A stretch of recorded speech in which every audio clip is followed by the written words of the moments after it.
financière. Donc, il nous faut une brigade de gendarmerie spécialisée dans la criminalité financière, de sorte que lorsque les gens montrent comme ça qu'ils ont de l'argent par devers eux, la brigade financière, la brigade de lutte contre la criminalité financière s'auto-saisit. La preuve, le procureur de Brazzaville vous dit quoi? Sur les réseaux sociaux, j'ai entendu parler d'Olizi. Eh bien, le procureur peut s'auto-saisir. C'est dans sa fonction, c'est dans ses missions. Il peut s'auto-saisir dès lors qu'il a connaissance des faits qui se passent à l'intérieur de son territoire. C'est là où il a le mandat d'agir. Donc, il nous faut une brigade pour lutter. Parce que sinon, l'argent arrive dans les caisses et l'argent disparaît. L'exemple le plus retentissant, ce sont les 14 000 milliards de francs CFA que Denis Sassou Nguesso lui-même a dit qu'on va épargner pour les générations futures. Donc, cet argent, au titre des recettes, est bien arrivé dans les caisses de l'État, au titre des dépenses volatilisées.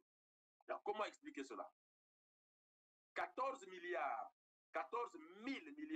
de francs CFA, c'est environ 8 années, 8 ans de budget national. C'est-à-dire, pendant 8 ans, on peut s'asseoir, on croise les mains, on ne fait plus rien, on arrête toute la production pétrolière, on arrête tout, mais nous avons de l'argent pour vivre 8 ans.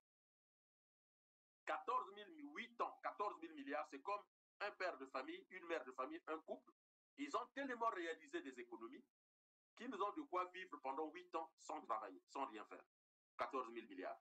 Mais lorsque le pouvoir vous dit que cet argent a disparu, lorsque le pouvoir n'est plus en capacité de vous expliquer cette dépense, c'est un pouvoir, même criminel n'est pas le mot juste.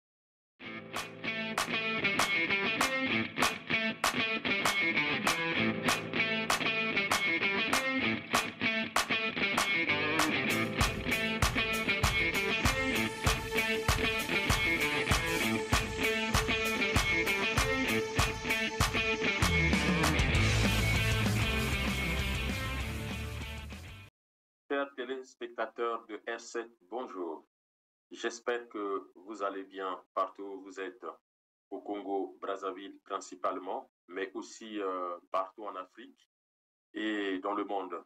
Alors, je dis partout en Afrique et dans le monde parce que nous recevons beaucoup d'analyses, des compléments, des commentaires et même des questions par rapport aux émissions précédentes. Et on voit bien que R7, la chaîne R7 est suivie beaucoup au Congo-Brazzaville, où il y a une soif de connaissance de nos citoyens qui veulent comprendre, qui veulent savoir, qui demandent des explications. Et nous faisons le plaisir d'apporter ces explications de la manière la plus scientifique qui soit.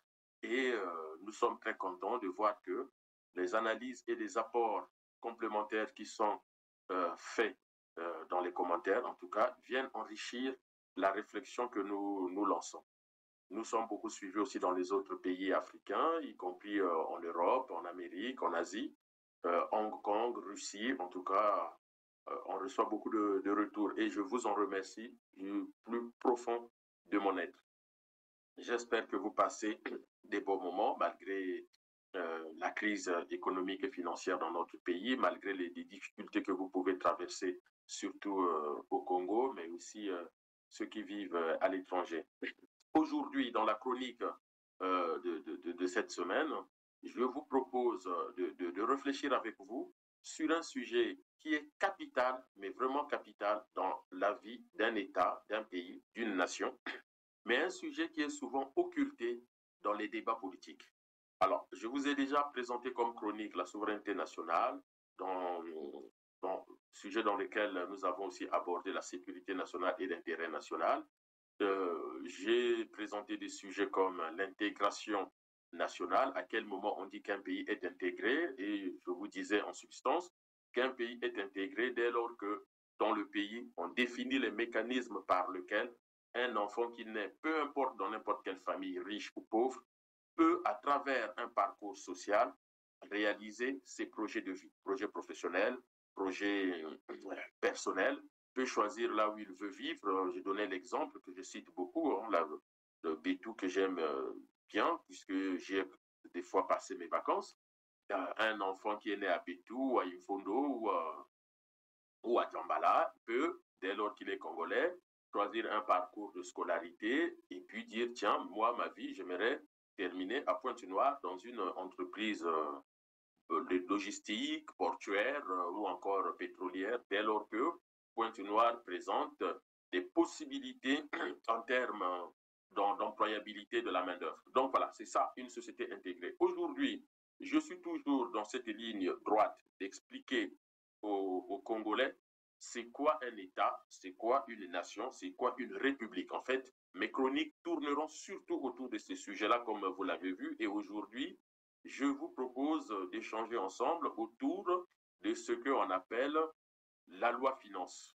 La loi finance, le budget de l'État, qu'est-ce qu'on peut entendre par ces, ces données, qu'est-ce que ces mots qu'on entend souvent au quotidien chez nous, à quelle réalité ça peut renvoyer, parce que c'est un langage, quand on parle de l'économie et des finances, le langage est souvent pour le commun des Congolais, mais le commun des mortels, le langage est ésotérique et abscon, comme on nous disait en philosophie, que la philosophie est un langage ésotérique et abscon, que tout le monde ne peut pas comprendre. Et Rabelais, parlant de certaines sciences, il disait, nul n'entre ici s'il n'est géomètre. Et donc, aujourd'hui, je vais essayer, en tout cas c'est une tentative, de rendre plus accessibles les notions comme les finances publiques, la comptabilité publique, le budget, pour que les Congolais puissent comprendre qu'est-ce qu'on entend par ces choses-là, les impôts, les taxes, la fiscalité des personnes, la fiscalité des entreprises. Parce que généralement, quand on parle de ça, on pense tout de suite à l'Occident, comme si en Afrique, en général, et au Congo en particulier, ces choses-là n'existaient pas, alors même que ces choses-là constituent la première richesse de l'État. Alors même que ces notions sont essentielles dans la compréhension de la vie politique, la vie économique, la vie financière d'un État. Si vous ne maîtrisez pas ces données, si vous ne les connaissez pas, alors que vous êtes homme, femme politique, eh ben, dites-nous comment vous faites pour participer au débat politique. Le débat politique tourne essentiellement autour des sujets que je vais animer dans mes chroniques. C'est-à-dire, c'est quoi la souveraineté nationale, c'est quoi la sécurité nationale, c'est quoi l'intégration nationale, c'est quoi l'intérêt national. Un homme politique, une femme politique, quand il parle, c'est toujours autour de ces sujets. Et l'un des grands sujets que nous occultons très souvent, c'est les finances publiques, le budget de l'État, la fiscalité nationale, fiscalité des personnes, fiscalité des entreprises, c'est-à-dire ce qui fonde les fondements de la richesse de l'État et comment l'État utilise cette richesse-là. Donc, j'expliquerai par rapport à la réalité congolaise, de sorte que chacun, dans un débat politique avec les responsables du PCT, les responsables de l'UPADS, tous les partis politiques, et qu'il s'agisse de notre parent Clément Mirassa, qu'il s'agisse de Claudine Mounari ou de Mathias Nzo. Mathias Nzo, qui a été ministre des Finances, devrait être encore plus pédagogue pour expliquer ces choses-là. Monsieur Andeli, qui a été ministre des Finances aussi, les premiers ministres que vous avez connus au Congo, dont celui qui est en poste aujourd'hui, monsieur Anatole Colinet Makosso, le président de la République, Christelle Denis Sassou Nguesso, qui nous signe tous les jours les contrats dans le cadre du partenariat public-privé. Ce sont ces sujets-là qu'ils doivent vous expliquer. Je vous rappelle, pour ceux qui ont eu la chance de vivre cet événement qu'on a connu sous le nom ou le vocable de conférence nationale en 1991, se souviennent, les débats autour des assassinats politiques au Congo, le palais de congrès faisait salle comble. Les débats sur les faits sociaux, salle comble, mais les débats économiques et financiers, c'est-à-dire là où on va parler de la vie économique et financière du Congo, eh bien, c'était le vide. Et aujourd'hui encore, regardez à l'Assemblée nationale, tous les débats autour de la vie économique et financière du Congo le Parlement est vide. Les députés, les sénateurs tournent autour du pot. Personne ne va au fond de la chose, au fond du sujet. Et parmi ces sujets-là, il y a la question de la loi finance. On entend les débats autour de la loi finance, on entend les débats autour du budget, mais personne ne comprend rien. C'est quoi une loi de finances? Pourquoi un pays a besoin de voter une loi de finances? Parmi toutes les lois qu'on va voter dans une année civile, et notamment, on appelle ça en année N-1 dans l'exercice d'un budget, pourquoi la loi de finances devrait être le sujet le plus important du débat national? Sous l'autorité du ministre en charge du budget, la direction du budget joue un rôle essentiel dans le pilotage des finances publiques. C'est elle qui élabore le projet de loi de finances en lien avec les ministères. Le PLF, comme il est souvent appelé, est le document officiel qui autorise les recettes et les dépenses de l'État pour l'année à venir.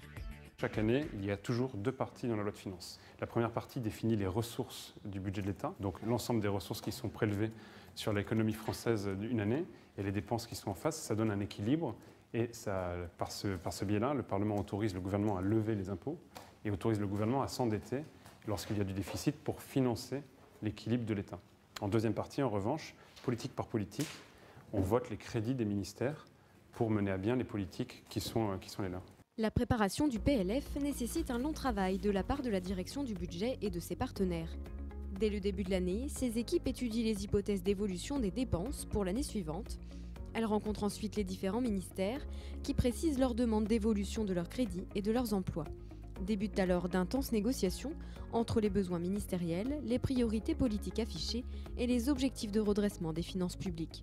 Un processus qui s'étend sur plusieurs mois et implique de nombreuses directions de Bercy et des ministères, au premier rang desquels on trouve les agents de la direction du budget. Il faut savoir qu'il y a aussi d'autres directions de Bercy qui sont mobilisées. La direction générale des finances publiques est mobilisée dans la préparation et quelquefois dans le suivi aussi de certains articles et de certains amendements. On a aussi les douanes, la DGCCRF. Donc c'est un texte qui mobilise bien sûr l'ensemble de Bercy. Mais c'est vrai qu'avec la DLF et la DB, on est quand même en première ligne sur ce texte chaque année. Une fois les crédits attribués et les grandes orientations du budget esquissées, place à la rédaction du PLF. Le texte est ensuite soumis au Conseil d'État et au Haut Conseil des finances publiques avant d'être présenté en Conseil des ministres. La suite se déroule à l'Assemblée nationale puis au Sénat. Le Parlement dispose de 70 jours pour examiner et voter le budget. Pendant cette période, la direction du budget travaille en étroite collaboration avec les cabinets ministériels pour défendre et adapter les différents articles du PLF au fur et à mesure des débats.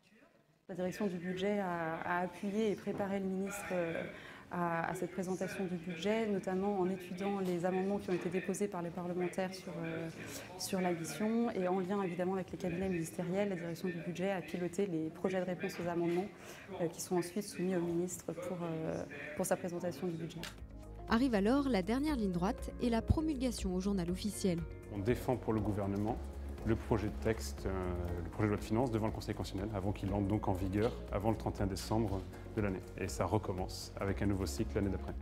Un éternel recommencement, ou presque. C'est à la fois très différent et très semblable, c'est-à-dire qu'il y a les mêmes échéances, à peu près les mêmes acteurs, les mêmes problèmes qui peuvent se poser. Donc les dates sont quasiment identiques l'une année après l'autre, mais c'est vrai que le contenu change en fonction de l'actualité, en fonction des priorités du gouvernement, en fonction aussi des priorités qui peuvent être celles du Parlement. Voilà, c'est donc un processus dans lequel on peut s'améliorer chaque année, mais en même temps, effectivement, on a toujours affaire à des choses nouvelles et donc il y a toujours des surprises. Parce que la loi de finances dont on vous parle souvent, regardez, sortez de la réalité congolaise, sortez du Congo. Je vous exhorte, mes chers compatriotes, sortons du Congo. Voyageons, non pas seulement physiquement, mais surtout intellectuellement.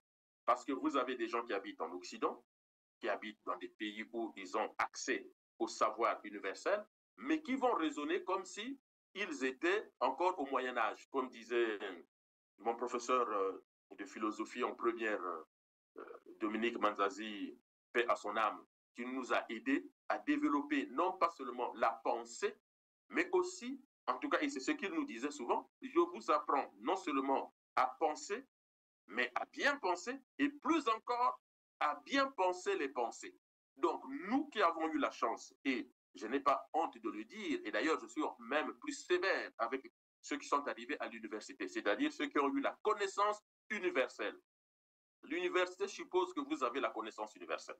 Celui qui est arrivé, celui qui s'est écrasé à l'école primaire, celui qui a échoué à l'école primaire, il n'a que des amis de son quartier.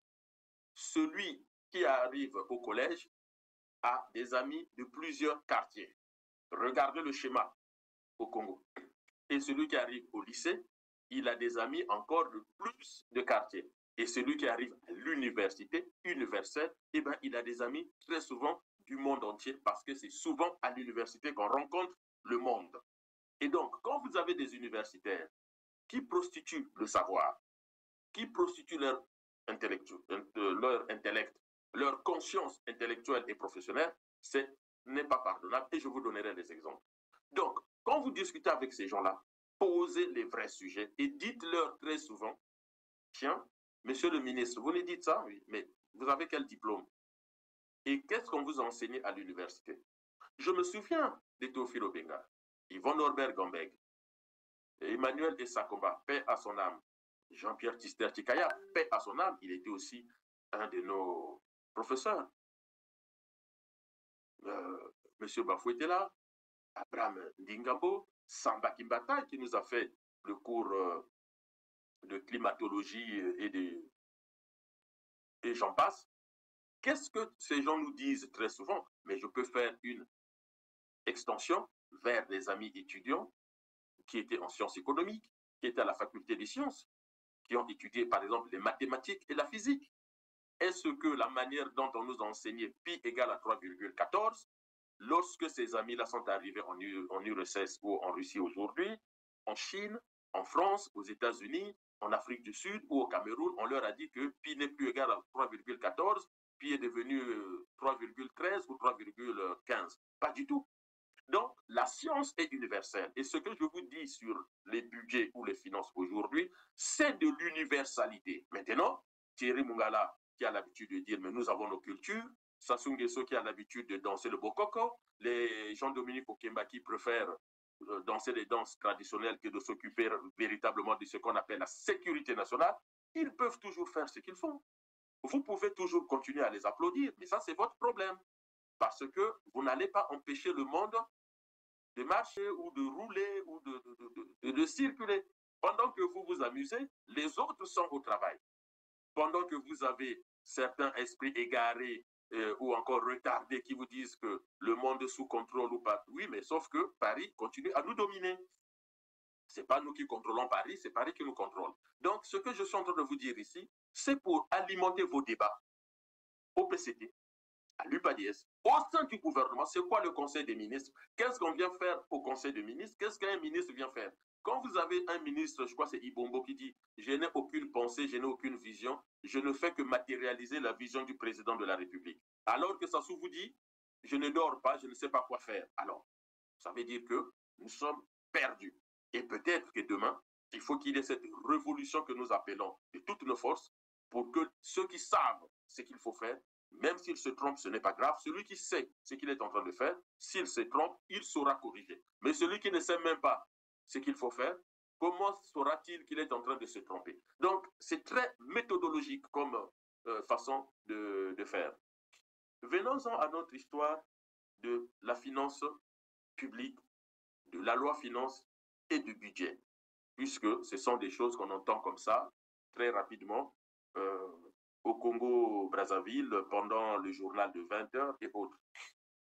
Rappelez-vous que je vous avais déjà brossé la naissance de l'État au Congo qui est un héritier de l'administration coloniale. Les institutions au Congo ont commencé avec la colonisation. Et donc, quand nous devenons indépendants, nous héritons de modèles d'organisation administrative tel que l'a construit le colonisateur. Donc, le gouverneur de l'Afrique équatoriale française, donc Félix Éboué, parmi les plus célèbres, eh bien, nous l'avons transformé d'abord en Premier ministre avec Youlou, et puis président de la République, toujours avec Youlou. Et donc, nous avons même hérité des bâtiments publics qu'occupaient avant les administrateurs coloniaux. Et donc, lorsque nous devenons un État, mais pour fonctionner, on a besoin d'argent, puisqu'il y a eu changement de paradigme. Nous ne sommes plus dans la production d'une économie de subsistance, nous sommes maintenant dans la production d'une économie de type industriel, d'une économie de masse, et donc on va réfléchir autrement. Donc je vous invite à regarder par exemple les premiers gouvernements. La grande problématique de Yulu par exemple, quand il arrive au pouvoir, c'est essayer de réfléchir sur le modèle de l'État. Il y a eu beaucoup de débats là-dessus. Est-ce qu'un État unitaire, fédéral, décentralisé, centralisé, monopartiste, pluripartiste, démocratique? Voilà, ça a été vraiment un vrai sujet philosophique, de philosophie politique lorsque Yulu arrive. Mais qu'importe, Yulu arrive et il bénéficie d'une administration qu'on appelle le Trésor public, qui est sous l'autorité du ministère des Finances. Mon Dieu, mettez-vous à la place de Yulu. Je ne dis pas qu'il faut être pour ou contre Yulu, ce n'est pas ça le débat. Mais mettez-vous à la place de Fulbert Yulu, qui arrive et qui est le premier pilote d'une voiture, d'un avion, d'un bateau, d'une navette spatiale, pour, en tout cas d'un outil pour lequel il n'a peut-être pas la maîtrise de toutes les données. Mais ça vaut pour Yulu, ça vaut pour Tombalobaye, ça vaut pour Léomba, ça vaut pour Kwame Nkrumah, ça vaut pour Sékou Touré, Sédar Senghor et Houphouët-Boigny, qui ont été ministres en France, ont eu peut-être beaucoup plus d'expérience que les autres, qui ont été plutôt des syndicalistes ou des religieux, qui par la force des choses sont arrivés au pouvoir. Donc, ils héritent quand même d'un appareil qui n'est pas facile à piloter. Attention, l'État n'est pas un appareil facile à piloter. Au Congo, avec Sassou, on a pensé que n'importe qui peut arriver à n'importe quelle fonction et on a nommé les parents, on a nommé les cousins, alors que non, il faut des compétences bien particulières. Des compétences qui peuvent être plus ou moins innées chez certaines personnes qui ont une conscience forte de ce que c'est la nation et l'État, mais qui n'ont pas eu la chance d'arriver à l'université. Il y en a. Moi, je peux vous citer les Mao Tse-tung, les Deng Xiaoping, qui ont réalisé des vraies réformes en Chine, mais qui ne sont pas des grands universitaires, qui ne sont même pas arrivés à l'université. Vous avez en France un ministre de Finances qui a fini Premier ministre, Pierre Bérogovoy, qui n'est pas un grand universitaire, et d'ailleurs un des meilleurs présidents au Congo, peut-être le meilleur président au Congo, Alphonse Massamba Deba, ce n'est pas un érudit, ce n'est pas quelqu'un qui va étaler comme ça des diplômes universitaires, et pourtant, Alphonse Massamba Deba, de 63 à 68, a fait ce qu'aucun autre président n'a pu faire au Congo. Regardez vous-même, regardez 1963-1968, et de 68 à aujourd'hui, ni Marien Gouabi qui est resté longtemps, et ni Sassou qui est resté encore 10 fois plus longtemps que Massamba Deba, n'ont réalisé le quart de ce que Massamba Deba a fait. L'industrialisation du Congo, c'est Massamba Deba. L'économie congolaise, qui était une économie compétitive sur le plan africain et sur le plan international, c'est Massamba Deba. Les produits Kintsundi étaient vendus dans la redoute, c'est Massamba Deba. Et pourtant, voilà. Donc, il y a des gens, sans faire des études universitaires, ont une sensibilité du service public, de sorte qu'ils vont être des autodidactes quand ils arrivent aux affaires. Ils vont beaucoup travailler et croyez-moi, ils peuvent vous donner des bons résultats. Donc, le fait d'être universitaire ne prépare pas à être président, ministre ou directeur. Mais par contre, si on est universitaire, on a déjà plus de chances pour bien faire, pour mieux faire. Parce qu'on a eu accès à une connaissance que tout le monde n'a pas. Donc, chez nous, on entend parler du ministère des Finances et surtout, on entend parler du Trésor national, le Trésor public. Ce n'est pas le trésor du roi, de la reine, ce n'est pas le trésor de Congo Assistance, de Antoinette Sassou Nguesso. On peut toujours se demander comment est financé Congo Assistance. Donc, le Trésor public, c'est notre coffre-fort. C'est là où arrivent toutes les recettes de l'État. Donc, ce document qu'on appelle la loi finance, c'est un document dans lequel on retrouve toutes les charges et toutes les ressources de l'État en année X. C'est-à-dire, lorsque nous sommes vers le mois entre juin et octobre, là, par exemple, le ministère des Finances commence à travailler en lien avec tous les autres ministères pour commencer à construire la loi de finances 2025. C'est préparé toujours en N-1. Quand on dit N-1, c'est-à-dire l'année avant l'année de l'exercice. Donc, le budget 2025, c'est maintenant qu'on commence à le préparer. Mais en se basant sur quoi? En se basant sur les dépenses de l'État réalisées entre janvier et juillet de cette année. Donc, on va aller regarder rapidement quel est le niveau des recettes et le niveau des dépenses de l'État depuis le 1er janvier 2024 jusqu'aujourd'hui. Et par extrapolation, si on maîtrise bien les entrées et les sorties, on peut donc se fixer une somme au 31 décembre à la fois de recettes et une somme à la fois de dépenses. Et donc, on va essayer donc de construire le budget de l'année prochaine en tenant compte de la situation internationale, du baril de pétrole, les prix des matières premières, mais de tout ce que nous exportons qui nous rapporte de l'argent. Et surtout, je ne pense pas qu'on aura le temps, mais je lance le débat et chacun peut aller chercher. Et surtout, le niveau de prélèvement de notre fiscalité. Quel est notre système fiscal? La fiscalité, généralement, dans beaucoup de pays, notamment les pays développés, la fiscalité, c'est 95% de recettes de l'État. Donc, une fois qu'on a toutes ces données, le gouvernement élabore un document qui, vers le mois d'octobre, est présenté au Parlement sous le nom de loi de finances, c'est-à-dire comment l'État va donc agir sur les politiques budgétaires, c'est-à-dire c'est la loi de finances, c'est le budget de l'État. Donc, comment l'État va agir en tenant compte de ces politiques budgétaires pour récolter de la richesse, c'est-à-dire créer de la richesse, prélever les taxes. Ça peut être les produits de vente des matières premières ou autres. Ça peut aussi être des produits financiers liés au placement que l'État a réalisé. Et donc, combien l'État prévoit de recettes dans ces caisses pour financer quel type de charge? Ou, je peux inverser l'argument, c'est quelles sont les charges de l'État pour l'année 2025 et comment l'État va faire pour financer ces charges-là, c'est-à-dire quelles seraient ses ressources et comment l'État va chercher ces ressources-là. Donc, lorsqu'on est en train de parler de la loi de finances, on n'est pas en train de fantasmer, on n'est pas en train d'imaginer, on n'est pas en train de rêver, on est dans le concret. C'est-à-dire, le ministère de la Santé, en 2021, 2022, 2023, quel ont été l'état des dépenses? Est-ce que ce sont des dépenses maîtrisées ou bien que c'est des dépenses à volo? On a fait n'importe quoi. Et si on a fait n'importe quoi, on corrige. Si on a moins dépensé par oubli, mégarde, ça peut arriver, on corrige. Et si on a trop dépensé aussi parce qu'on a fait n'importe quoi, on corrige. Et donc, on essaie de voir de façon technique, scientifique, l'état des dépenses des années précédentes et comment organiser les dépenses futures. Pareil, en termes de ressources, comment on a prélevé les ressources les années précédentes?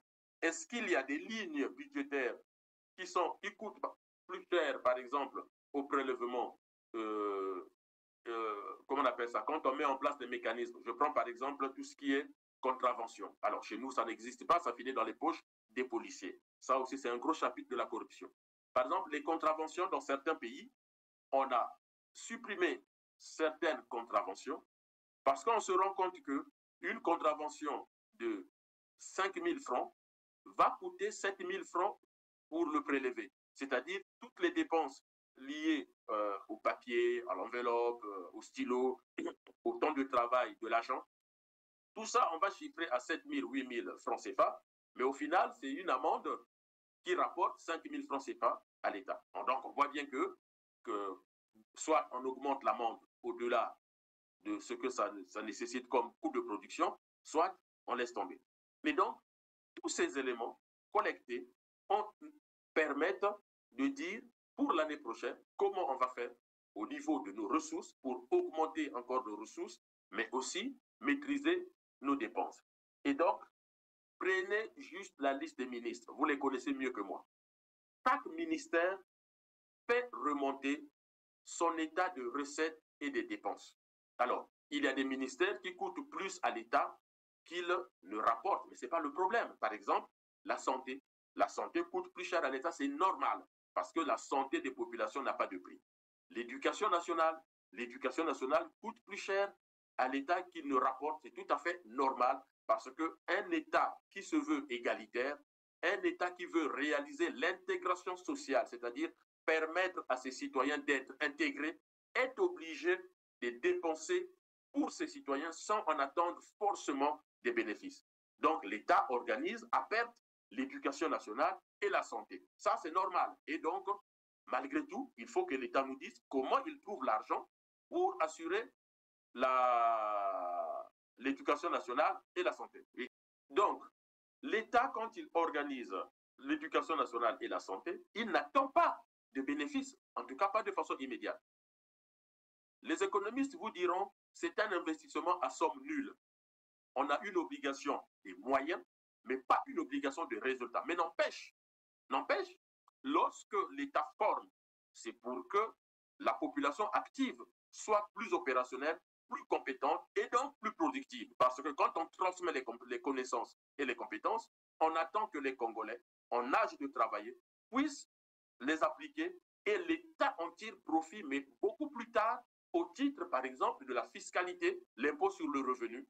Hein, on pourra revenir là-dessus. Et ces Congolais qui vont créer des entreprises, ils vont participer à la richesse du Congo au titre de les taxes fiscales, taxes sociales, impôt sur le revenu, impôt sur les entreprises. Donc, la santé, pareil. Quand l'État investit dans la santé, les économistes et les financiers vous diront investissement à somme nulle puisque l'hôpital public n'a pas pour vocation première de faire du bénéfice. Même si on nous fait payer les soins, mais c'est une modique somme pour rappeler que les soins ne sont pas gratuits, mais ce sont des hôpitaux publics. Par contre, les Congolais en bonne santé ne vont pas rester cloîtrés chez eux, ils seront au travail. Donc, le but de la santé publique, c'est de prévenir les maladies, les soigner quand ces maladies apparaissent et surtout remettre sur pied tout employé, tout salarié pour qu'ils repartent au travail parce que sans quoi, si 80% de la population active, ce sont des malades, eh bien, l'économie tombe. Donc, il faut qu'on puisse bien définir les missions de chaque service. La fourniture de l'énergie, l'eau et l'électricité aussi. Pareil, l'État est obligé d'intervenir parce que la population doit avoir les énergies nécessaires. Si on continue à s'éclairer avec du charbon, des lampes à pétrole qui produit du dioxyde de carbone et tout, ça nuit à notre santé. Et là aussi, dans la plupart des États, l'État va subventionner certaines entreprises publiques ou même privées, mais avec des subventions de l'État, combien l'entreprise tire en termes de revenus et combien l'État complète. Donc, chaque ministère dit quel est son état des recettes et des dépenses et de combien le ministère a besoin pour bien fonctionner. Et croyez-moi, jamais un ministère n'élabore un budget médiocre qui ne permettra pas son fonctionnement. Donc, lorsque le ministère des Finances rassemble les budgets, les besoins de tous les ministères, les recettes et les dépenses, l'état de recettes et des dépenses, le ministère des Finances rédige un document qu'on appelle la loi de finances, c'est-à-dire ce qui va être le budget de l'État en une année pleine. Et c'est toujours du 1er janvier au 31 décembre. Donc, quand on arrive le 31 décembre, l'exercice budgétaire est terminé. On arrête les dépenses et on commence un nouvel exercice. C'est-à-dire que si vous avez des achats octroyés au titre du budget 2024, vous avez jusqu'au 31 décembre, facture faisant foi, de les réaliser. Toutes les dépenses du 1er janvier entrent dans l'exercice 2025. Ce débat autour de cette loi finance, c'est le débat le plus important dans tous les parlements du monde. Je n'ai pas dit le Parlement africain, j'ai dit tous les parlements du monde. Les débats les plus importants, ce sont les débats portant sur la loi de finances. Parce que c'est dans ce document que l'État vous dit comment je vais prélever mes recettes et comment je vais les dépenser. Et ça, c'est quand même triste de voir que dans un pays comme le Congo, qui produit près de 3 000 milliards de francs CFA de recettes, que le débat sur la loi de finances, c'est-à-dire comment l'État congolais dépense l'argent, c'est un débat où les parlementaires et les politiques sont aux abonnés absents. C'est-à-dire qu'on ne sait pas comment l'État et ses parts, notamment les institutions internationales comme le FMI et la Banque mondiale, principalement, mais aussi la Banque de France, l'Union européenne, le Club de Paris, le Club de Madrid, le Club de Londres, les institutions financières internationales privées qui nous donnent, nous, nos chiffres à nous, alors que toute la production et toute la dépense se passe au Congo. Donc, nous avons tout intérêt d'avoir des institutions de recherche avec comme champ d'action les finances publiques, la gestion des finances publiques, le budget, qu'est-ce qu'on entend par le déficit, qu'est-ce qu'on entend par la consommation du pain, du manioc, de l'eau, de l'huile de palme. Ça, il nous faut des spécialistes, des gens qui étudient et qui éclairent les populations là-dessus. Le pétrole, le bois, les minéraux, les terres, par exemple, quelle est la puissance de la terre, l'agriculture, l'agro-pastoral, l'élevage, ce que vous voulez. Il nous faut des instituts qui étudient cela. On a besoin des instituts de statistiques pour éclairer. Lorsqu'on dit les recettes de l'État, quels sont les différents chapitres et les responsables doivent publier des articles. Ça doit être enseigné dans les collèges, dans les lycées et plus encore à l'université, en sciences économiques et dans la plupart des départements. Donc, nous avons chaque ministère qui reçoit réellement, ce n'est pas du fantasme, qui reçoit réellement sa part de budget. C'est comme ça. Et d'ailleurs, lorsque le budget est élaboré, le budget ne s'arrête pas seulement au niveau de l'État congolais. Non, notre budget, une fois élaboré, est connu des institutions africaines. Je me limite en parlant de l'Union africaine. Donc, l'Union africaine reçoit, de par ses institutions spécialisées, les budgets de tous les pays, tous les États membres. L'ONU en reçoit. Et le FMI et la Banque mondiale n'en parlons plus. La Banque mondiale et le FMI reçoivent chaque année notre loi de finances. Et ils savent donc qu'au Congo, voilà l'état des recettes, voilà l'état des dépenses, quelle est leur stratégie budgétaire. La stratégie monétaire, on n'en a pas puisqu'on a tous en commun le franc CFA, sauf si tous les chefs d'État se mettent d'accord. Mais quelle est notre stratégie budgétaire, on le sait. Souvenez-vous, quand je vous parlais de l'intégration sociale, notre loi de finances doit obéir à une chose. Comment maîtriser l'inflation, comment améliorer nos recettes, comment maîtriser nos dépenses et surtout, comment éviter le chômage de masse. Ça, c'est la politique gouvernementale budgétaire. Comment éviter le chômage de masse? C'est la responsabilité du gouvernement. Même les entreprises privées surveillent la loi de finances comme on surveille l'huile sur le feu. Pourquoi? Parce que je suis une entreprise privée. Dans la future loi de finances, l'État a prévu des taxes supplémentaires sur les entreprises. Mais je suis obligé de réagir. C'est pour cela qu'il y a le dialogue entre les gouvernements et le patronat. Ça ne tombe pas du ciel. Bopaka Peinture, à un moment donné, a dû respecter sur la dette intérieure en disant « mais l'État nous doit trop » et l'État continue à nous imposer des taxes. Donc, le débat sur la loi de finances ne peut pas être un débat galvaudé. Il faut que les Congolais s'approprient la loi de finances et le budget de l'État dans les débats de tous les jours. Parce que c'est là le cerveau d'épicentre, la matrice de notre vie.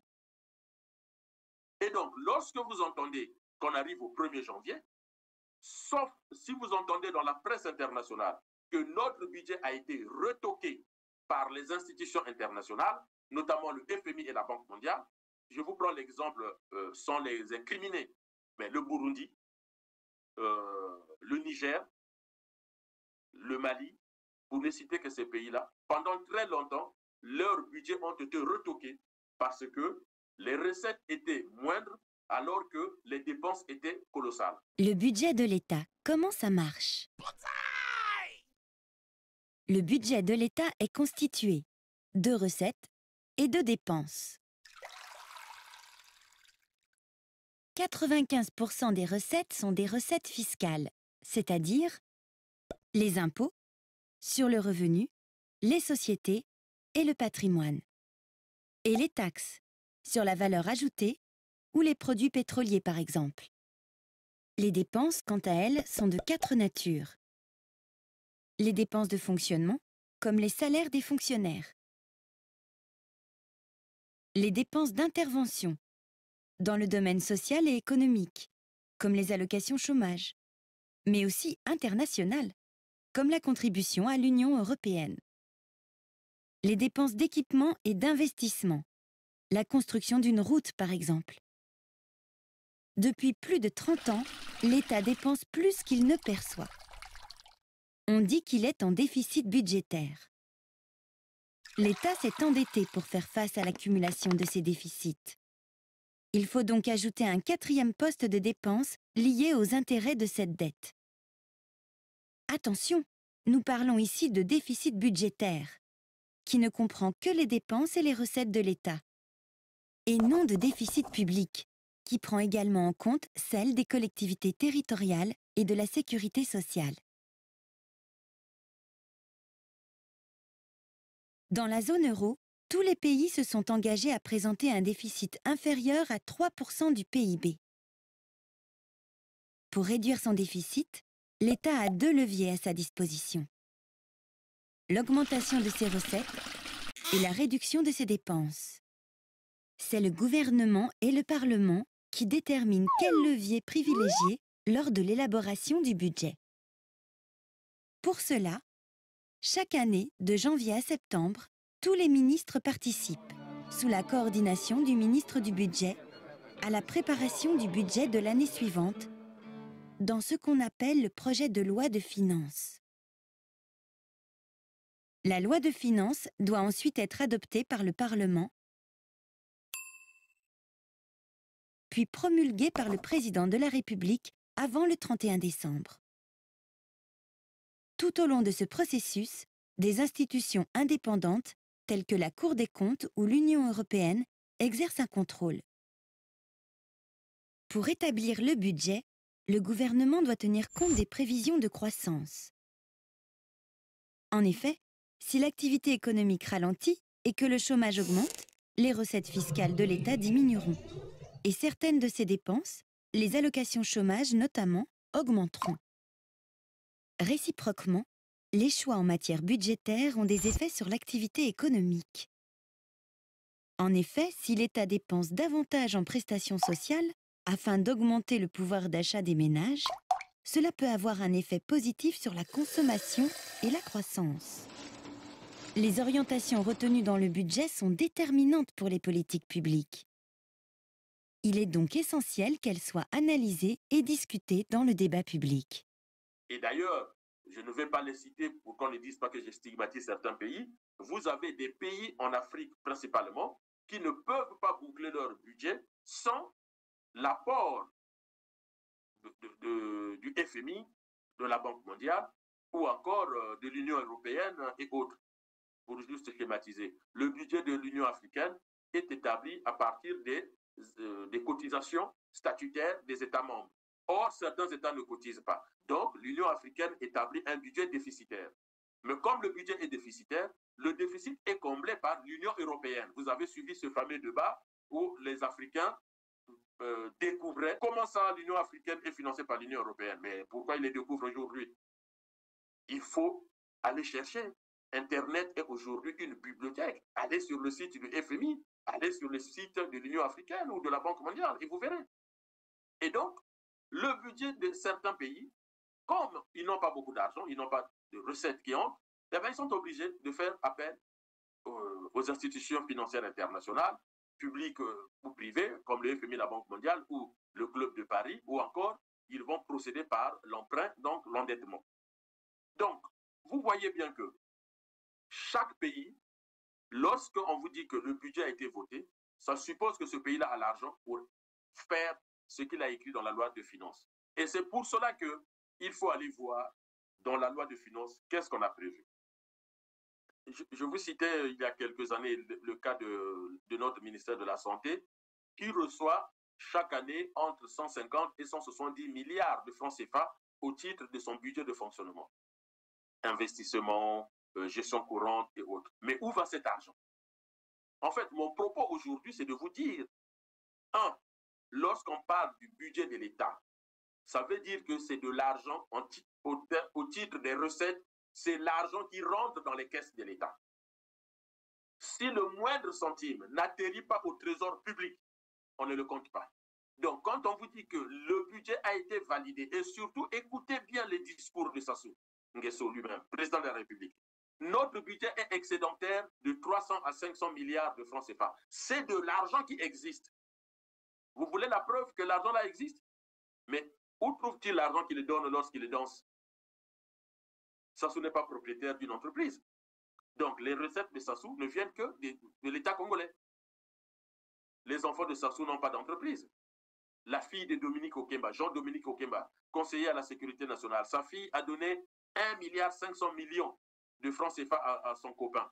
Mais elle n'est pas une patronne d'une entreprise. Elle ne gère pas une entreprise. Donc, cet argent ne vient que des finances publiques. Mais, donc, notre argent arrive bien dans nos finances, dans nos comptes publics.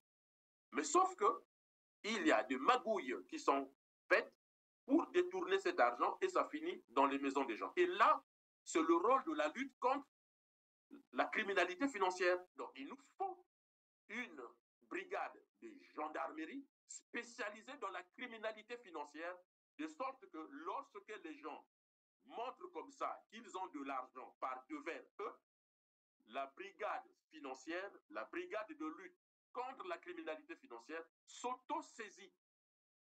La preuve, le procureur de Brazzaville vous dit quoi? Sur les réseaux sociaux, j'ai entendu parler d'Olizi.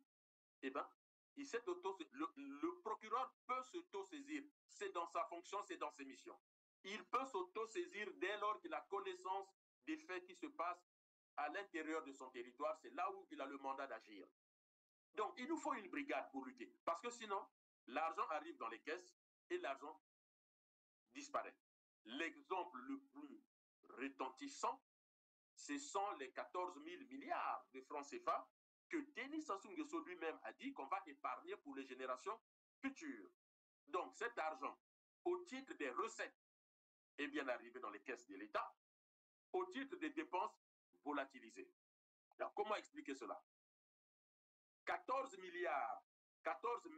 milliards de francs CFA, c'est environ 8 années, 8 ans de budget national. C'est-à-dire, pendant 8 ans, on peut s'asseoir, on croise les mains, on ne fait plus rien, on arrête toute la production pétrolière, on arrête tout, mais nous avons de l'argent pour vivre 8 ans. 14 000, 8 ans, 14 000 milliards, c'est comme un père de famille, une mère de famille, un couple. Ils ont tellement réalisé des économies qu'ils ont de quoi vivre pendant 8 ans sans travailler, sans rien faire. 14 000 milliards. Mais lorsque le pouvoir vous dit que cet argent a disparu, lorsque le pouvoir n'est plus en capacité de vous expliquer cette dépense, c'est un pouvoir, même criminel n'est pas le mot juste. Moi, j'accepte, une fois de plus, je vous le dis, j'accepte de débattre avec Kolide Makosso, j'accepte de débattre avec Christelle Denis Sassou Nguesso, avec le président Denis Sassou Nguesso. On peut débattre. C'est l'argent des Congolais. Donc, ils ne peuvent pas nous refuser un débat autour de la loi finance, autour du budget de l'État, autour des 14 000 milliards. C'est un droit pour nous, les Congolais, de demander au pouvoir de rencontrer la société civile, les populations, et donc nous allons débattre de ces sujets-là autour de la loi finance. Ne vous inquiétez pas, tapez sur Google la loi finance au Congo-Brazzaville, peu importe l'année, vous avez le document. Si l'État congolais ne le met pas en ligne, la Banque mondiale, le FMI, la Banque de France, ils ont tous ces dossiers-là en ligne, puisqu'ils le reçoivent. Vous pouvez taper la loi finance de Kinshasa. Moi, j'ai reçu le document sur la loi finance de la République démocratique du Congo. Plus de, je crois, ça doit faire à peu près 80 pages, selon les années. Les lois finances du Congo, année après année, je les regarde. C'est comme ça que je sais que tel ministère va recevoir telle somme d'argent. Mais où va cet argent? Parce que c'est de l'argent qui arrive vraiment pour la dépense du ministère. Ça, c'est vrai. Donc, quand on vous dit que l'éducation nationale ne marche pas au Congo, la santé, l'hôpital, les hôpitaux sont en grève au Congo parce qu'on ne paye pas les salaires, parce qu'il n'y a pas de matériel pour fonctionner, les services de radiologie sont fermés, parce que l'argent a été volé. Ne vous trompez pas. Amenez-moi le ministre de l'économie et des finances, emmenez-moi le ministre de la santé, on va débattre. L'argent a été dilapidé, a été volé. Lorsque les véhicules de police manquent de carburant, c'est parce que l'argent a été volé. Lorsque le ministre de Sport vous dit qu'il n'y a pas de ligne budgétaire sur l'entretien de sport, c'est un menteur. C'est un menteur. Il n'y a pas un stade au Congo où il n'y a pas de budget pour le nettoyer. Sinon, vous êtes médiocre. Puisque l'argent arrive bien dans nos caisses, et une fois que c'est dans nos caisses, l'argent va où? Je vous laisse écouter. Christelle Denis Sassou Nguesso, épinglée par un rapport de Global Witness, l'ONG britannique accuse le fils du président congolais d'avoir détourné à son profit plus de 50 millions de dollars, soit environ 30 milliards de francs CFA de fonds publics. Le document indique que l'argent reçu aurait servi à mettre en place une structure d'entreprise complexe et opaque dans plusieurs pays. Global Witness cite notamment 6 pays européens, les îles Vierges britanniques et l'État américain du Delaware.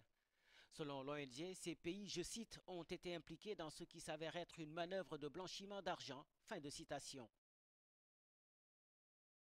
Dans ce document, qu'est-ce qu'on entend? L'argent au trésor, ce sont les enfants du président qui se servent. Donc, les enfants du président se servent au trésor public. Mes chers compatriotes, regardez le trésor public. Comment on fait pour aller prendre l'argent au trésor public?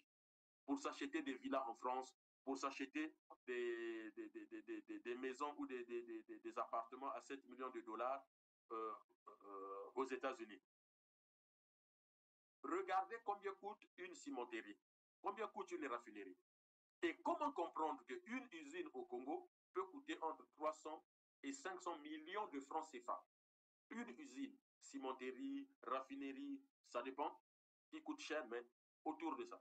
Quand la fille du conseiller à la sécurité nationale donne 1,5 milliard, mais cette fille vient de donner 3 raffineries à un Ivoirien. Et les Congolais n'ont pas le boulot. Comment quelqu'un peut donner 2 milliards à un Gabonais? Vous avez ce Gabonais qui a été arrêté à la frontière entre le Gabon et le Congo, avec 2 milliards dans les valises. Mais 2 milliards, ça fait combien d'usines au Congo? L'usine de Dangote a coûté 280 millions de francs CFA. Quand vous entendez 1 milliard, mais c'est au moins 3 usines. Donc, si le Congo n'a pas d'usine, si le Congo n'a pas de boulot, si les Congolais souffrent, mais c'est une souffrance voulue par Denis Sassou Nguesso en complicité avec la plupart des hommes et des femmes politiques au Congo. Vérifiez par vous-même combien coûte une raffinerie. Et nous avons eu 14 000 milliards. La misère au Congo, la pauvreté au Congo, c'est un fait exprès. Il y a des documents. La misère au Congo, c'est voulu.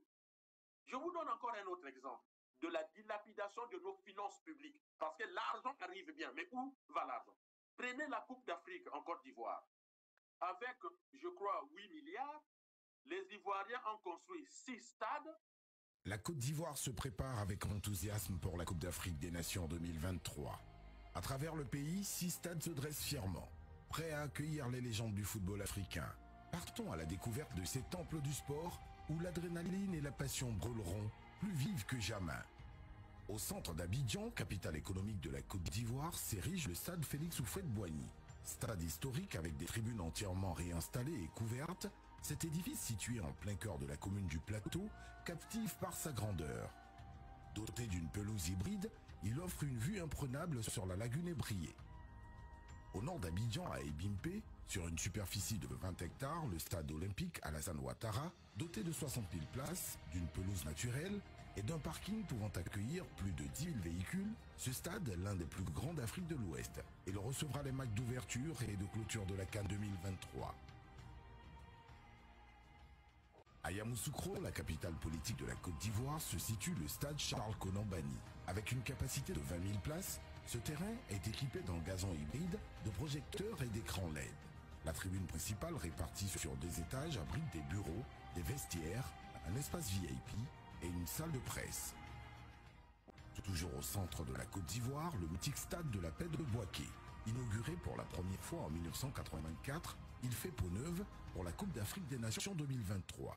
Sa capacité d'accueil a été portée de 25 000 à 40 000 places, avec une toiture pour l'ensemble des gradins. Sur la côte sud-ouest de la Côte d'Ivoire, la ville balnéaire de San Pedro se prépare également à accueillir la compétition. Le nouveau stade olympique de la ville, stade Laurent Pokou, s'étend sur une superficie de 16,5 hectares, avec 20 000 places assises entièrement couvertes et un parking de 2 000 places.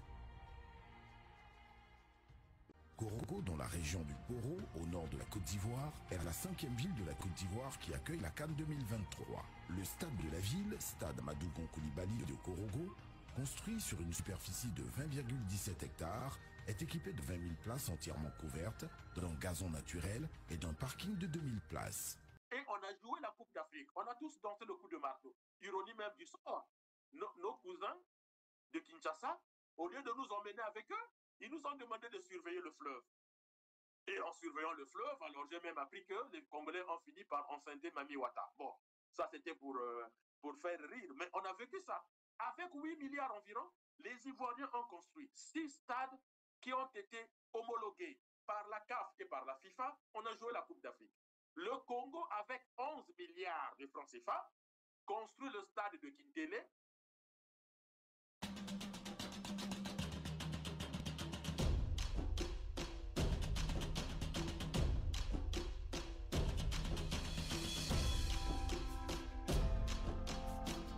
Qui n'a jamais obtenu d'homologation, ni de la CAF, ni de la FIFA. Et d'ailleurs, on est obligé d'aller jouer nos matchs à l'extérieur. On a joué contre le Maroc, l'aller au Maroc et le retour au Maroc. Quelle honte! Vous vous souvenez que le stade Alphonse Massamba Débat est resté fermé pendant un bon moment parce que nous avions perdu la bonne qualité de notre pelouse synthétique, et c'est pour cela que l'homologation nous a été retirée par les deux instances qui sont la CAF et la FIFA. Quelle honte! Et si les Congolais s'étaient penchés sur la loi de finances au moment de la construction du stade de Kintélé, ils auraient réagi. Avec 500 millions de francs CFA, vous construisez une raffinerie qui crée beaucoup d'emplois, emplois directs et emplois indirects, et vous dépensez 11 milliards pour un stade. Est-ce que ces gens méritent de nous diriger? Moi, je suis scientifique et ma méthodologie est dialectique. 11 milliards de francs CFA. On a construit un seul stade qui est médiocre. Alors que 8 milliards, et d'ailleurs, le pire, c'est que les Ivoiriens construisent avec 8 milliards de francs CFA d'aujourd'hui, qui est peut-être l'équivalent de 5 à 6 milliards au moment où on construit Kintélé. Et Kintélé a coûté 11 milliards. Méthode comparative, que je vous enseigne souvent.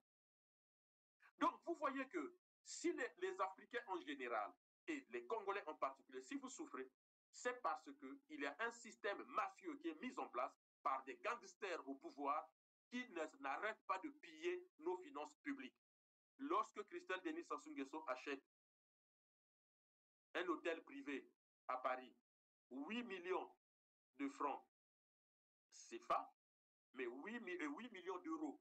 Mais 8 millions d'euros, on est à un peu plus de 5 milliards de francs CFA. Je vous dis tout à l'heure qu'avec 500 millions, on construit une usine au Congo qui peut embaucher jusqu'à 500, 600 personnes en emploi direct, jusqu'à 4000 personnes en emploi indirect. C'est-à-dire, avec 500 millions de francs CFA, on peut créer de l'emploi pour près de 5000 Congolais.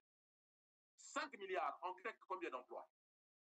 Et la façon dont je suis en train de raisonner, c'est comme ça que raisonne un homme politique. Moi, je peux diriger le Congo et les Congolais vivront mieux, 1000 fois mieux que ce qui se passe aujourd'hui, parce que je sais. Et les compétences qui me manquent, je saurai où est-ce que je vais les chercher. Je saurai avec qui travailler et quels résultats avoir. Donc, la loi de finances, c'est-à-dire ce qui matérialise le budget de l'État, voilà le fonctionnement. Il y a des entrées et on décide comment on va dépenser l'argent pour que les gens vivent bien. Et s'il y a manque, ça suppose qu'il y a détournement, il y a des gens qui ont fait tout et n'importe quoi. Alors, il y a un chapitre de la loi finance ou du budget qui est important. Le budget est toujours voté à l'équilibre, c'est-à-dire le total des dépenses prévues égale au total des recettes attendues. Si le budget est déficitaire, déjà, si le budget est excédentaire, comme Sassou l'a souvent dit, nous avons un budget excédentaire de 300 à 500 milliards de francs CFA. C'est une très bonne chose. C'est peut-être signe d'une bonne gestion. Mais si le budget est excédentaire, alors, la loi doit nous dire quelles sont les affectations des excédents. Est-ce qu'on va rembourser une partie de la dette? Est-ce qu'on va augmenter un peu les salaires, le niveau de vie des Congolais, ou on va investir dans les domaines où on n'avait pas prévu? Donc, il y a une affectation. L'excédent, ce n'est pas pour notre cher président bien-aimé. Mais si le budget est déficitaire, ça veut dire qu'il y a des choses qu'on ne fera pas. Or, il faut les faire puisque c'est prévu dans la loi de finances, c'est prévu dans le budget. Et bien, dans ce cas, soit on a des économies, c'est-à-dire qu'on appelle les fonds propres, qu'on va donc injecter pour combler le déficit, et ça, on le note aussi, ou soit on va donc réduire les dépenses, tant pis, ça, on ne le fera pas puisqu'on n'a pas les moyens, ou on va recourir à l'emprunt. Et là, on va chercher la Banque mondiale, le FMI, en tant qu'emprunteur, mais aussi en tant que soutien technique, ou on va aller chercher les institutions financières internationales. Mais très souvent, c'est parce que les gens ont mal géré que l'argent manque, comme je l'ai démontré. Je vous laisse écouter Christine Lagarde. C'est un peu plus long, mais écoutez Christine Lagarde et on revient. C'est-à-dire que quand un pays n'a pas su gérer son économie, quand il a beaucoup trop dépensé, quand il n'a pas veillé à l'augmentation menaçante de sa dette, eh bien, dans ces conditions-là, très souvent, les marchés financiers dont il se sert pour se financer se ferment et disent non, on ne veut plus prêter à tel pays parce que sa situation et sa gouvernance économique n'est pas satisfaisante et on n'est pas prêt à prendre ce risque. À ce moment-là, le pays fait quoi? Il se tourne vers les prêteurs institutionnels et le prêteur institutionnel de premier choix, c'est le Fonds monétaire international. Mais on n'est pas une banque. Donc on ne prête pas de l'argent que nous on va chercher sur les marchés. On prête l'argent des autres États membres. Donc c'est un peu comme une caisse de solidarité. Et quand un pays se trouve dans la difficulté, eh bien, il va emprunter à travers le FMI à tous les autres collègues autour de la table. C'est-à-dire que ce sont les contribuables du reste du monde qui vont venir prêter aux pays en difficulté. Évidemment, tous les contribuables du monde, ce ne sont pas des organismes philanthropiques. Donc, ce qu'ils attendent en contrepartie, c'est que le pays qui n'a pas su gérer son économie ou qui se trouve en difficulté prenne des mesures pour remédier à sa situation. Aide-toi, le ciel t'aidera. Et c'est à ce moment-là que nous, le FMI, on dit, bon, il nous semble qu'il faut lever un peu plus d'impôts sur telle et telle catégorie, ou qu'il faut réduire la dépense publique dans tel domaine, ou qu'il faut prendre telle ou telle mesure structurelle pour que l'économie tourne mieux, pour qu'il y ait plus de fluidité, pour qu'il y ait plus d'accès aux acteurs économiques, pour que ce ne soit pas toujours les titulaires de rente qui conservent l'activité par devers eux. Et ça nous amène à recommander des solutions que les États n'avaient pas été en mesure de prendre ou qui n'avaient pas voulu prendre. Mais ça les a amenés à cette situation de difficulté qui les amène auprès du FMI à dire on n'y arrive pas, il faut que vous nous aidiez à nous en sortir. Qu'est-ce que Christine Lagarde nous dit? Christine Lagarde nous enseigne la rigueur budgétaire, la rigueur financière. Et regardez le public. Christine Lagarde s'adresse aux étudiants et aux étudiants noirs. Je crois qu'on est aux États-Unis. Elle fait une conférence. Et elle cite les grandes universités, Harvard, Princeton, Yale. Mais citons Marine Ngouabi, citons l'université Sassou Nguesso. Si ce sont des universités d'excellence, les écoles d'excellence, pourquoi ces écoles ne sont pas citées par les Occidentaux? Et pourquoi ces écoles ne permettent pas l'évolution, le développement, le progrès dans nos pays? Il faut se questionner. Christine Lagarde nous enseigne quoi? Les finances publiques, la maîtrise des finances publiques. Et comme elle le dit, il y en a qui gèrent mal, qui font n'importe quoi et qui demandent au FMI d'intervenir, mais le FMI n'est pas là pour développer un pays. Le FMI soutient les pays, mais ce n'est pas le FMI qui élabore les politiques budgétaires, ce n'est pas le FMI qui écrit la loi finance. Le FMI vient en soutien technique. Elle vous dit comment fonctionne le FMI. Elle vous retrace même l'histoire du FMI. Mais nous, que faisons-nous? Quelle est notre responsabilité? Aujourd'hui, Lagarde nous dit ce sont les taxes, les impôts, les contributions des États membres qui viennent de leurs citoyens qui payent. Vous avez par exemple, vous avez ce qu'on appelle les prélèvements obligatoires. Sachez-le, même au Congo, ça existe. Et on n'en parle pas. C'est pour ça que je veux qu'on en parle. Au Congo, vous avez par exemple les cotisations sociales. Personne qui travaille, l'État prélève les cotisations sociales. Même quand vous travaillez dans une société privée, l'État vous prélève les cotisations sociales. Les cotisations sociales sont prélevées pourquoi? Pour vous protéger contre le chômage, pour vous protéger contre les maladies, pour vous protéger lors de la retraite. C'est-à-dire, les prélèvements réalisés par l'État congolais, lorsque vous perdez votre emploi, surtout quand vous êtes dans le privé, l'État vous verse une allocation chômage. Ça existe chez nous. C'est dans nos textes, c'est dans la loi finance. Lorsque vous tombez malade, votre employeur peut arrêter de vous verser le salaire puisque vous ne travaillez pas, mais l'État, par ses organismes spécialisés, vous verse ce qu'on appelle une indemnité journalière de compensation parce que vous ne travaillez plus. Et lorsque vous êtes à la retraite, la caisse de retraite des fonctionnaires, mais il y a aussi la caisse de retraite des privés, eh bien, prend le relais pour vous garantir un revenu. Cet argent a été prélevé par l'État. Et donc, il faut demander des comptes à l'État. Qu'est-ce qu'il a fait de cet argent? Où est passé cet argent? Il y a bien une fiscalité des personnes et une fiscalité des entreprises. Dans vos fiches de paye, il y a bien les impôts sur les revenus qui sont retenus à la source. Mais où va cet argent? Ça fait partie des recettes de l'État. Je ne parle même pas des matières premières, le pétrole, le bois. Tout le monde paye les taxes et les impôts au Congo. Au Congo, par exemple, en 1997, on a instauré la TVA, la taxe sur la valeur ajoutée, qui doit être autour de 18%. C'est-à-dire, quand vous payez 1000 francs, quand vous achetez dans les magasins, et puis vous payez 1000 francs, eh bien, l'État prélève 180 francs. Donc, les commerçants, les entreprises vendent et l'État a délégué aux entreprises le soin de prélever une taxe, l'équivalent du 18% de votre facture que vous payez. Et donc, ces entreprises reversent cette somme à l'État. Mais l'État prend la TVA pour quoi faire? L'impôt sur les sociétés, c'est pour quoi faire? L'impôt sur les sociétés, nous sommes autour de 30% du bénéfice des sociétés. Donc, quand une société réalise 100 000 francs de bénéfice annuel, l'État prend 30 000 francs. Donc, les sociétés qui vous disent « j'ai réalisé 100 millions de francs CFA », donc l'État est censé prendre 30 millions de francs CFA ou le pourcentage équivalent. Alors, où va cet argent et comment est utilisé cet argent?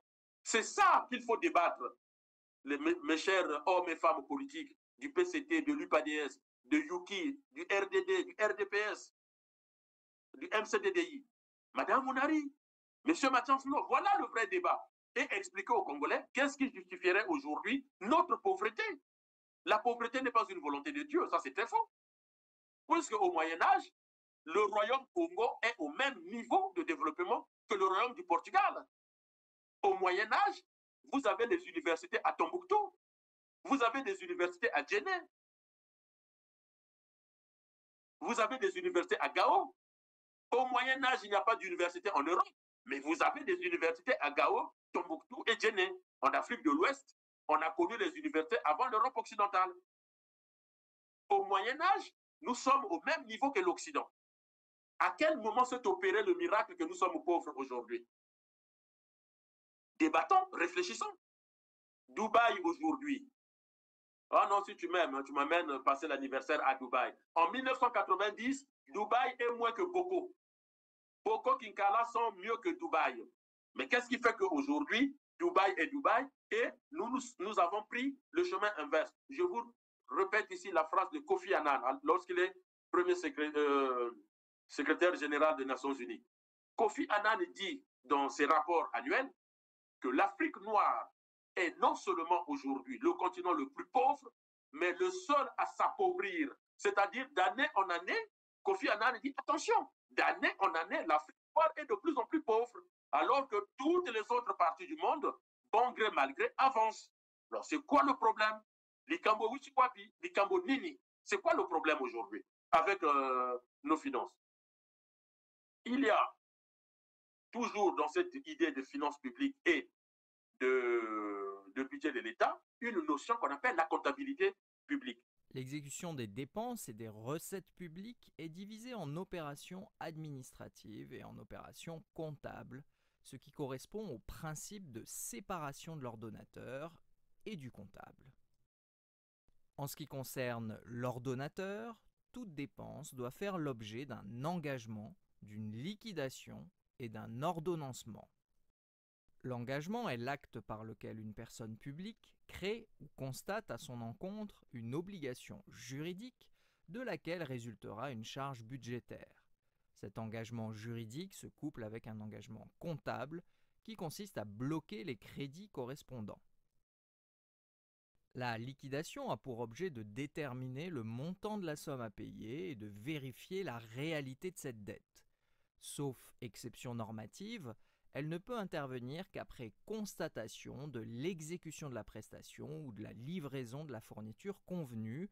C'est ce qu'on appelle la règle du service fait. L'ordonnancement ou mandatement est l'acte administratif donnant au comptable l'ordre de payer la dette de l'administration. En ce qui concerne le comptable, le règlement de la dette est assuré par le comptable accrédité auprès de l'ordonnateur, que l'on appelle le comptable assignataire. Avant le paiement, le comptable doit s'assurer que les règles de la comptabilité publique ont été respectées par l'ordonnateur. À défaut, le paiement est suspendu, il y a un refus de visa. C'est ce que l'on appelle le contrôle des dépenses engagées, qui est un simple contrôle de régularité de la dépense et non de l'opportunité de l'opération. En matière de recettes, l'ordonnateur constate ou calcule la créance et envoie au débiteur de l'administration un ordre de recette. Le comptable public est ensuite seul chargé du recouvrement des ordres de recettes après vérification des pièces fournies par l'ordonnateur.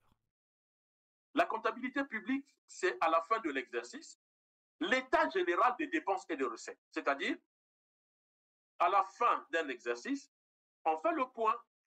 Et on fait le point pour dire, tiens, regardons notre grand livre, comment on a dépensé et comment on a créé de la richesse. Et c'est ce qui a favorisé, c'est cet exercice qui a créé un peu la zizanie à l'hôpital de Dolisie autour de ce qu'on a appelé Makita Gate. Ce que dit le jeune Makita. Bon, ce que je lui reproche, c'est son soutien indéfectible à Denis Sassou Nguesso et à Colin Makosso, qui sont les grands maîtres de ce système-là.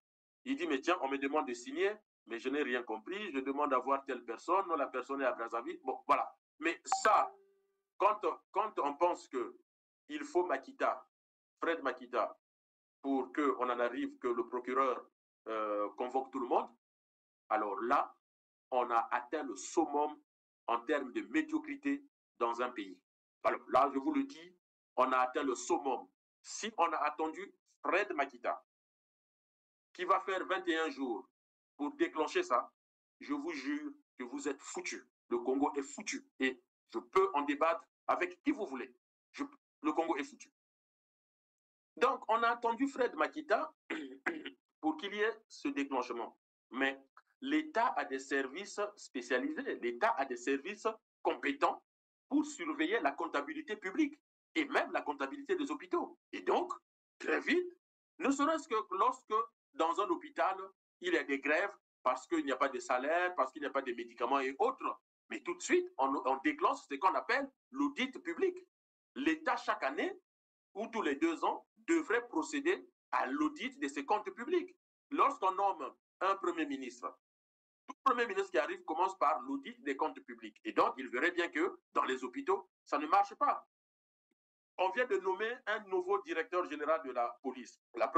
L'une des premières choses à faire, ce n'est pas de convoquer ce policier de Moutabala et de le sermonner. C'est déjà de faire l'audit des comptes publics de la police. Comment la police a été gérée. si le général première classe fils Itou Obami Itou sermonne ce policier, alors même qu'il y a eu un général qui a été 27 ans, ça veut dire qu'il est en train de pointer les dysfonctionnements du général Dengue. C'est tout. Il passe par les pauvres policiers, mais il est en train de vous dire que Dengue a fait n'importe quoi. Mais lui non plus, hein, rassurez-vous, il ne fera rien puisqu'il a entre ses mains ce qu'on appelle le pouvoir disciplinaire de l'État. Donc, il n'a pas besoin de faire ce cinéma-là devant tout le monde. Il n'a qu'à convoquer ce policier dans le cadre des mesures disciplinaires en vigueur dans la fonction publique et tout. Pour revenir à notre Makita Gate, l'État a des mécanismes pour contrôler ses dépenses publiques. Vous prenez un exemple.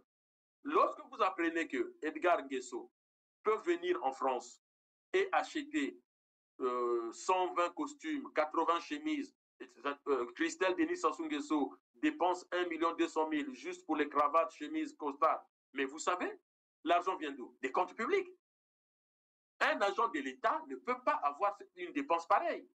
Denis Sassou Nguesso porte des costumes à 12 000 € dans une réunion de la francophonie où les présidents africains demandent de l'argent à François Hollande, qui a un costard à 2 000 €. C'est l'hôpital qui se moque de la charité. Comment on qualifie cela? Prenez le cas des pays scandinaves. Lorsque une ministre ou un ministre scandinave paye avec sa carte professionnelle les biens personnels, quand bien même qu'il se rend compte ou pas, quand bien même qu'il rembourse ou pas, mais les gens démissionnent. Il y a même un ministre ou une ministre qui a acheté des chewing-gums, 2 € ou 3 €, qui a dû les rembourser parce qu'il s'est rendu compte qu'il s'était trompé de carte. Alors, comment se fait-il que chez nous, des ministres se promènent avec des millions de francs CFA? Quelle est la limite de paiement en espèces chez nous? Tout ça, c'est des choses qu'il faut voir. Lorsque je vous ai brossé cette situation, je vous demande de regarder comment les autres pays réagissent, notamment le Kenya et en France, les gilets jaunes que vous avez connus pendant au moins 3 ans, les gilets jaunes, juste parce qu'on a ajouté quelques centimes d'euros sur le prix du carburant dans la loi finance. Et au Kenya, parce que la loi finance a voulu créer une taxe supplémentaire. Je vous laisse regarder. Pour la deuxième fois cette semaine, les Kenyans sont descendus dans les rues à travers tout le pays pour protester contre le projet de loi de finances du gouvernement. Mardi, le gouvernement avait rétropédalé et supprimé certaines mesures, mais pour la population, ce n'est pas assez. Notre correspondante Élodie Cousin a suivi la manifestation à Nairobi. C'est à midi pile que certains Kenyans ont commencé à siffler dans les rues de Nairobi pour lancer le top départ de cette manifestation. Manifestation, et c'est assez rare pour le préciser, a été organisée sans aucun parti politique et qui donc s'opposait au nouveau budget 2024 du gouvernement qui doit introduire des nouvelles taxes comme un nouvel impôt pour tous les plus de 25 ans, même au chômage. Alors le cortège était composé principalement de jeunes qui criaient des slogans comme « Ruto doit partir ». Je vous propose d'écouter certains d'entre eux. Nous devons protéger nos libertés. Nous devons dire non à la lourdeur de la fiscalité. Nous devons dire non aux pratiques commerciales impitoyables dans ce pays. Nous devons faire ce que le Parlement ne fait pas. Et nous faisons ça pour les générations à venir. Pourquoi Ruto voudrait que nous lui donnions de l'argent pour les impôts? Nous ne savons même pas où vont nos impôts. Ce gouvernement ne nous rend aucun compte. Alors nous, la jeune génération, voici ce que nous promettons. Nous allons vérifier nos cartes d'identité et nous irons voter pour que ce gouvernement soit démis de ses fonctions. Donc, vous voyez bien, on ne peut pas comme ça laisser passer les choses qui constituent la vie d'une nation, la vie d'un État, et s'intéresser aux futilités. Il faut être sérieux quand on parle de l'économie nationale, lorsqu'on parle des dépenses de l'État. Moi, j'ai quelques propositions à faire. La première proposition, c'est supprimer l'usage des espèces au Congo-Brazzaville. Déjà, pour contrôler nos finances publiques, il faut donc qu'on puisse voir comment fonctionne le trésor de Brazzaville, comment fonctionne le trésor de Pointe-Noire, mais comment fonctionnent tous les trésors départementaux.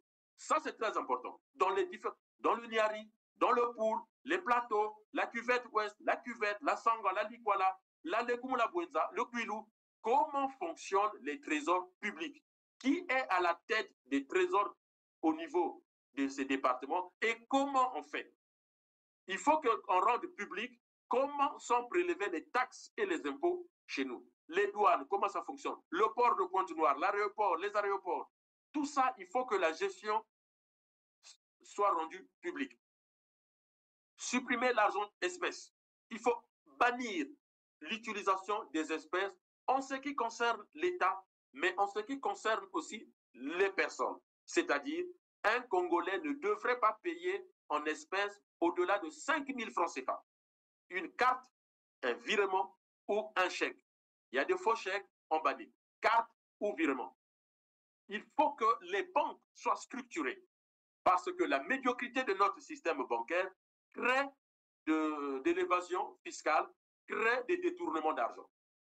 Donc, le fait d'utiliser trop d'espèces, ça ne permet pas à l'État de contrôler son taux de prélèvement. Il y a les prélèvements obligatoires, mais on ne sait pas là où ça finit.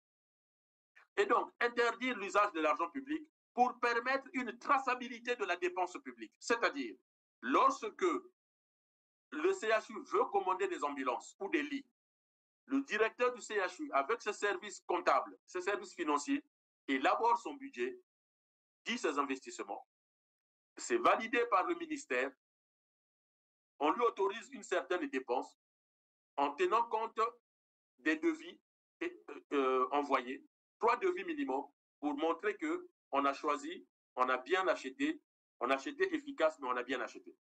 Et une fois que les lits sont livrés au CHU, il y a un service habilité du ministère de la Santé qui vient vérifier, ça peut être la direction régionale ou la direction départementale, si on est en région ou en département, qui vérifie que la livraison a bien été effectuée, que l'hôpital accuse réception, et c'est un service comptable de l'hôpital du CHU qui envoie les documents nécessaires à la direction soit générale de la santé publique ou à la direction départementale ou régionale de la santé, et c'est le service du Trésor public qui reçoit en dernier lieu les documents de la direction centrale ou générale et qui procède au paiement. Et donc, le Trésor donne un ordre de paiement, mais n'envoie pas l'argent, non, donne un ordre de paiement et on fait le virement. Dès lors, on a une traçabilité de bout en bout de toute la chaîne et on peut contrôler, on peut vérifier.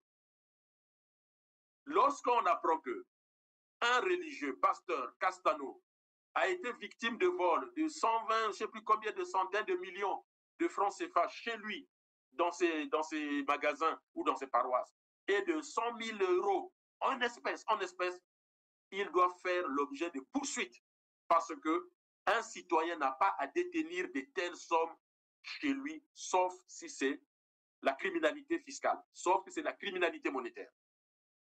Et ça, il faut mettre de l'ordre dans nos finances publiques. Nous sommes pauvres parce que nous avons nous-mêmes organisé la médiocrité de nos finances publiques et c'est au bénéfice des gens qui nous dirigent. Autre chose, tout travail doit être déclaré à la caisse de l'État, privé ou public déclaré. Et celui qui travaille reçoit un contrat de travail avec une fiche qui montre que le travail a bien été déclaré. Et donc, la personne sait dans quelle caisse il cotise, les montants de cotisation, et il peut savoir qu'après 30 ans, 40 ans, 50 ans d'exercice, si je suis à la retraite, qu'est-ce que je touche? Si je suis au chômage, qu'est-ce que je touche? Et si je suis en arrêt maladie, qu'est-ce que je touche? Ça vaut pour tous les pays du monde. Et le Congo n'y échappe pas. Donc, nous avons à organiser nos finances. Et chaque année, l'État donne au niveau comment on appelle ça? Au niveau de ses documents de finances, l'état des dépenses des exercices précédents. On fait une analyse et on se dit, bon, telle année, voilà ce qui s'est passé. L'année prochaine, voilà ce que nous allons corriger. Voilà, chers téléspectateurs de R7, ce que je souhaitais échanger avec vous sur cette notion de loi-finance, des budgets, des recettes de l'État, de la comptabilité, des taxes financières que nous avons dans notre pays, pour que chacun puisse comprendre si nous sommes pauvres, parce que c'est une pauvreté organisée au plus haut niveau de l'État, et tous ceux qui ont soutenu Sassou, lorsque Sassou est revenu au pouvoir en juin en novembre 1997, lorsqu'il a commencé son coup d'État, il savait que Sassou arrivait avec des techniciens occidentaux pour organiser le pillage de nos finances et de nos ressources. Il le savait. Tous ceux qui ont travaillé avec lui, ils le savaient. Même ceux qui sont passés aujourd'hui à l'opposition, ils le savaient. Ils sont tous comptables. Et un jour, ils devraient tous se rendre compte parce qu'ils ont assisté au Conseil des ministres. C'est au Conseil des ministres où on prend les grandes décisions. Et ils savaient, depuis 1997, qu'on est en train de trahir les populations congolaises. On est en train de les trahir. Au pouvoir de Sassou, vous avez des docteurs en économie. Jean-Louis Bakabadio est docteur en économie. Il a fait son doctorat 3e cycle sur l'économie politique, qui est la matière première, la Bible des politiques. Comment il conseille Sassou? Il doit passer à la télé et expliquer aux Congolais. Il est un cadre de l'État. Il doit rendre des comptes aux Congolais. Comment se fait-il que vous avez des docteurs en économie politique? Ils ont étudié les finances et nous sommes dans cet état-là. Ils doivent parler. Ils savent qu'ils mentent aux Congolais. Ils le savent. Et c'est quand même triste. Aujourd'hui, vous avez Théophile Obenga. Hier, qu'est-ce qu'il a dit? Sassou est le seul capable à diriger le Congo. Mais vous savez lesquels ont réagi les premiers? Ce sont les étudiants d'Obenga que nous sommes. Nous avons été les étudiants d'Obenga sur Zengamambou. Nous avons réagi. Nous avons dit, professeur, comment vous pouvez tenir de tels propos? C'est contraire à ce que vous nous avez enseigné. Je demande aux Congolais de refuser le mensonge intellectuel et professionnel. Et c'est pour cela qu'en parlant du panafricanisme, et je termine par là, je demande aujourd'hui aux panafricanistes de laisser tomber l'Occident et de s'occuper des pouvoirs africains. Parce qu'aujourd'hui, les premiers responsables de la misère en Afrique, ce sont les pouvoirs africains. Lorsque Christelle vole l'argent du trésor, ce n'est pas l'Occident qui lui demande, c'est lui qui le fait. Parce qu'il est acteur de ses actes. Sauf si on dit que psychiatriquement, psychologiquement, il est malade. Alors il faut l'interner à l'hôpital psychiatrique. Nos chefs d'État sont responsables des accords qu'ils signent. Ils sont responsables de la dilapidation des fonds publics. Ils sont les premiers responsables. Écoutez Christine Lagarde. Moi, j'ai étudié en Chine. Les grands professeurs en sciences politiques, politique internationale en Chine nous disaient, mais vous criez contre l'Occident. Mais pourquoi vous signez ces accords-là avec eux? Pourquoi vous prenez votre argent pour aller acheter chez eux? Pourquoi vous créez autant d'évasion d'argent vers l'Occident et vous faites encore semblant de critiquer l'Occident? Voilà la critique de la Chine vis-à-vis de nous. La critique de Poutine aussi. Je ne suis pas fan de Poutine, mais Poutine fait la même critique par rapport au chef d'État. Donc le panafricanisme aujourd'hui doit être un panafricanisme dialectique, c'est-à-dire un panafricanisme qui regarde d'abord le comportement des chefs d'État et de gouvernement africains qui font mal leur job. Le panafricanisme aujourd'hui doit d'abord condamner le comportement des hommes politiques au pouvoir et lutter pour les droits de l'homme dans nos propres pays et pour le progrès, voire le développement de nos pays. C'est ça le panafricanisme. Un panafricanisme aujourd'hui qui est contre la France de façon exacerbée, contre l'Occident, oui, pourquoi pas? Et alors, ça a empêché le monde d'avancer? Est-ce que ça empêche le monde d'exister? Le monde existe toujours. C'est parce que nous nous trompons de cible aujourd'hui. La cible, c'est Sassou Nguesso. La cible, c'est le pouvoir de Sassou Nguesso. Ce n'est pas seulement l'hôpital de Dolisie. Ça, l'hôpital de Dolisie, c'est que dalle dans le système que Sassou a mis en place pour... Bernard Kolela, paix à son âme, disait, ils ont créé un système pour boucouter. Hein? Bernard Kolela a créé le verbe boucouter, qui vient du boucoutage. C'est-à-dire, il a dit, c'est une république de chèvres. Ils se sont mis autour des finances de la République et ont commencé à brouter. Et ils ont tout brouté. Et donc, notre combat, c'est le combat des finances publiques. Parce que, peu importe celui qui viendra au pouvoir, s'il trouve les caisses vides, c'est ce qui s'est passé avec Milongo. Milongo a trouvé 4 000 francs CFA. Quand il prend... Écoutez, Milongo, quand il arrive Premier ministre, il fait un audit des comptes publics, 4 000 francs CFA. Panique à bord. Mais qu'est-ce qu'il a fait? Il a verrouillé la fiscalité. Milongo a géré le Congo 0 francs du pétrole. Puisque Sassou, dans ses acquaintances avec Elf, a tout fait pour que Milongo ne puisse pas toucher l'argent du pétrole. Mais Milongo a continué à payer un salaire sur 2, rien qu'avec la fiscalité. Donc la fiscalité, ce n'est pas rien. La loi finance, c'est essentiellement sur la fiscalité. On ne peut pas laisser notre fiscalité entre les mains du pouvoir de Sassou, qui volent tout parce que ça vaut des milliards, une fiscalité dans un pays. C'est vraiment des milliards. J'espère que vous allez être nombreux à aimer, à commenter, à compléter les analyses, à compléter les documents. Et je vous retrouve à bientôt lors de notre prochaine chronique. Je vous souhaite pour le moment d'aller bien. N'oubliez pas, pensez toujours cette révolution qui permettra au peuple congolais de reprendre les choses en main. Merci à vous. Bon.